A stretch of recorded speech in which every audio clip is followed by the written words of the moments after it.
Yogi Roth. He joins us via Zoom. Yogi, it's been a minute. How you feeling, brother? It's been a minute, but I've been tracking you on Instagram, man. I see you on those boats. I see you having fun with the family, man. So great to hear your voice again and see your face.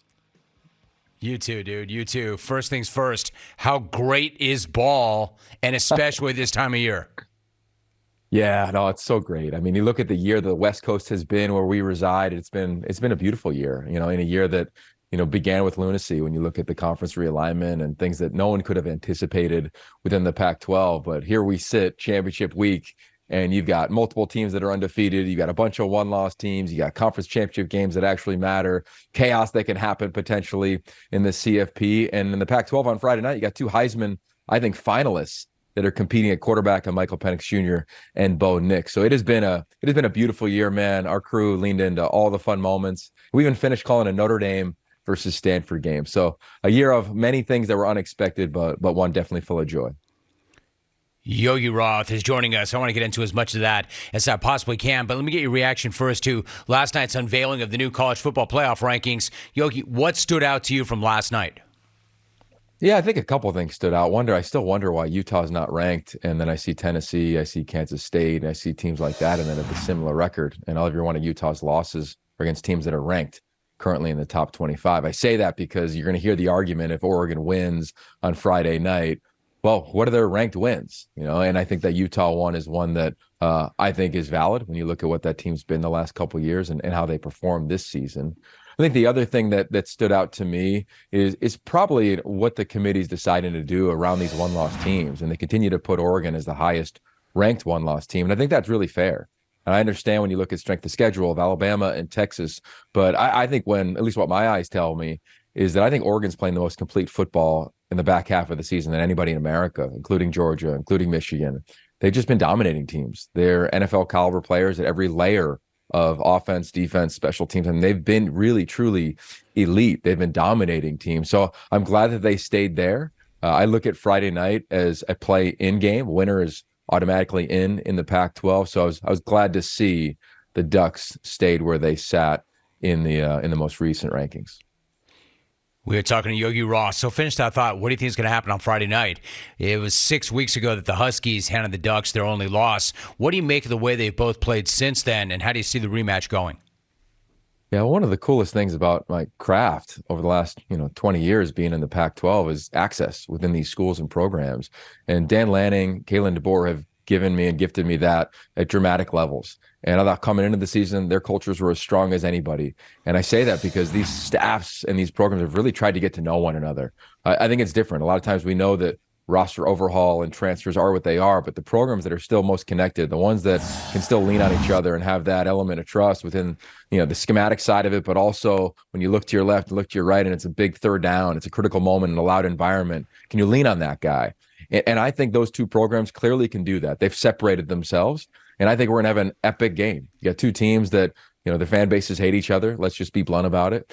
You've got two teams that have epic games since these two head coaches have taken over. Last year, it was the throw of the year from Michael Penix Jr. down the left sideline to win the game against the Ducks. Of course, his audible, to win the game to Roma Dunze the last time they played earlier this season, the missed field goal, the fourth down opportunities for the Ducks. So I think we have a very similar game.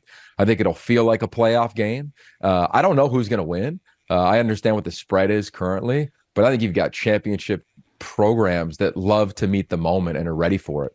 Bo Nix will not be nervous in this game. Michael Penix Jr. will not be nervous in this game. These defensive fronts will be aggressive in this game. I don't think you'll see a lot of busts. I think you'll see elite football. And if Oregon wins, and I've been saying this for weeks now, if Oregon wins in a beautiful, classic, tight game, and there's chaos in the other title games, we're looking at two of the four best teams in America, if that is the case on Friday night. Because I think that it's dramatically inappropriate to say, well, if Bama wins, then Georgia automatically gets in. Georgia's left their home stadium 4 times this year. They're not leaving their home state in their title game. I get that they've been elite the last couple of years, but this season, I don't think they've been that. So if there is chaos and other teams losing their title games, this is a beautiful game as I anticipate it to be, and it's a one-score win. If it's the Ducks, the conversation should not be unrealistic when you're talking about two teams from the Pac if other teams losing their conference championship games on Saturday. We are talking to Yogi Roth. All right, so Yogi, what about that? Considering that chaos, what if Excuse me. What if Bama does beat Georgia? What if Bama does beat Georgia in the SEC title game? Given how much the SEC has dominated the CFP, is it possible if Bama wins that game that neither one of them does get in? Yeah, I think it's a fair conversation. I mean, look, you can't ignore conference championship one, and you can't ignore head to head. And you look at, let's just say Texas wins in that instance and they win the Big 12, which I'd imagine they would. Well, they won the game. And I get that Bama's a different team than they were when they played the first time, but you can't ignore the games.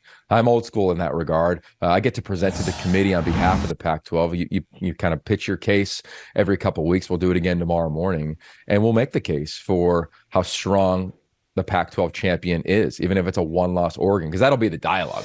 Well, a one-loss Oregon, should they get in over a one-loss Alabama? That loss was to Texas, and I understand all that. And I think probably for the committee, it'll come down to who are the four best, what are the best bodies of work, who are the best if you give them a month off. And I've asked Bill Hancock, the head of the committee, that question. I've asked former chairs of the committee that question, like Rob Mullins. I've asked people like Rick George who've been on the committee, is it four best? Is it four best bodies of work? And they say there's the human element. And I think when you look at the 13 members in that room, that's the decision they're going to have to make. And they're going to have to wrestle with that of, oh, the big bad SEC, they usually get an automatic. And I get why. They've been talented, but nobody in any part of the country plays Chattanooga or Louisiana Monroe in week 11. They play their rival, right? They play 8 conference games versus 9 conference games in the Big 10 or 9 conference games in the Pac-12 or the Big 12. And I think those are all fair points if the margins are as small in that example as you presented, Jim. So I don't know. I don't know what they'll do. I'll be fascinated to watch. I've always been a fan of chaos when it comes to the CFP because I want to see what the 13 humans do. These are computers. This is the Mountain West Championship game.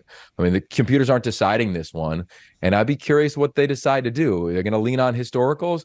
Gosh, I hope not. I hope they look at reality and how teams have played and what they've done throughout the season, including when they played each other, which is the Texas-Alabama reference. We were talking to Yogi Roth. All right, Yogi, what about, you mentioned the big bad SEC. What about the big bad Big Ten? Do you think that Jim Harbaugh and the rest of the Michigan men can us against the world all their way to a natty? And if so, given the fact that he was suspended twice for 6 games, would that title be tainted if they did? Yeah, I think they're easily talented enough to do that. I mean, we haven't seen them tested like a lot of the teams that are in consideration for the CFP, just based on their schedule and based on who the Big Ten has been this year in terms of ranked opponents. Only 2 ranked opponents all season long, but they're easily talented enough. A really physical outfit. I'm a big fan of J.J. McCarthy, their quarterback. They've got one of the best backs in the country, of course. So yes, they've got all the tools to do it. What's fascinating is kind of the mantra of them against the world. Like, how long can that thing play out? Can it carry them for a couple more games? It probably can. I've never been a fan of making an opponent the focal point. I've always been a fan, and this is kind of the Pete Carroll in me. We used to always talk about it at SC all the time of like, it was just about us. So I'd be curious to see how the team handles environments as they get larger and larger, right? Of course, the Big Ten title being one, and then assuming they get to the playoff, how do they handle those environments and those opponents? It'll be really curious to watch, especially given the last couple of years. But they've got all the tools to do it. Will it be tainted? Yeah, I think it will be tainted. How can it be? When you look at the numerous penalties that have been imposed upon Michigan, and when you look at what they are accused of doing, and seemingly based on the penalty of Jim Harbaugh being suspended, found guilty of doing, which is sending a staffer on the road to sit in stadiums in a detailed plan to curate and figure out what opponents are signaling during games. But none of us are ever going to know, were they whispered to the coordinators, to the play callers, to the players? And there's a bunch of video evidence to, I think, allude to yes, but none of us really know for sure. And I'm a fan of giving people the benefit of the doubt. So I don't want to come down on it, like say, I know this in totality, but I do know that it'll be tainted. I also know that the players probably don't care, and the staff doesn't care, and the fan base doesn't. They want to go win. And I think at the end of the day, what matters most in college football is winning.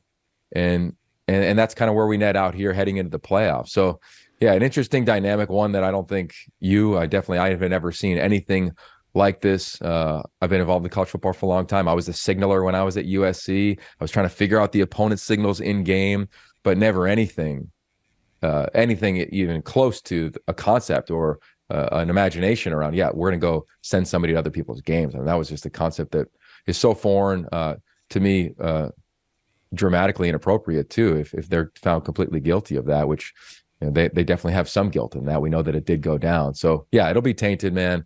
But I think if they win it, I don't think there'll be a player in that locker room that'll worry about what other people say about the title when they're hoisting it up and smoking their cigar. They won't care. Yogi Roth joining us. I agree. They will not care. One last thought. You mentioned USC. It's been a pretty disappointing year for them. They went 7-5 despite having Caleb Williams back. And primarily, of course, Yogi, because of defensive issues. Where do you see him projecting on the next level? Do you see him as a can't-miss, transcendent talent regardless of where he ends up? Yeah, Caleb Williams is such a special individual. I've known him since he was 16 years old when he came through the Elite 11, which is kind of the premier high school quarterback camp. And then I've covered his time at SC, probably as much detail as anybody, just from living out here and calling a bunch of their games. And he's a one percenter. He's the best quarterback I've ever seen in my 20 plus years now in major college football. When you go to practice, you would love this, Jim. You just kind of hang around afterwards, want to watch what guys are like, not just with the media, but with their teammates. He was always around his teammates, always staying late, always not just throwing extra balls to his wideouts, but, playing games, joking around, sitting on the grass, just soaking in the afterglow of a practice or adding to the culture and chemistry of a program. He's done it every which way. I know he will get picked apart because that's what we do to the top quarterbacks in the country every time when we start talking about the NFL draft and their futures or the Heisman or whatever it might be. But he is as legit as they come. He's also the one of one. He's truly the blueprint of an NIL quarterback in the transfer portal era. No one has ever had to deal with what he's dealt with. No one's ever had to deal with what he's dealt with in LA, and nobody's had the success that he had off the field in college football. And I think that's noteworthy because there isn't a blueprint of how to do that. It wasn't perfect always. The team obviously wasn't perfect always, but God, he put them on his back. He showed up, was a tremendous teammate in the locker room, off the field. I mean, anybody you talk to around that program glows about the type of human Caleb is. I would echo that from knowing him and his family over the course of just covering this team. A huge fan of him. I think wherever he goes, he'll make that environment a lot better.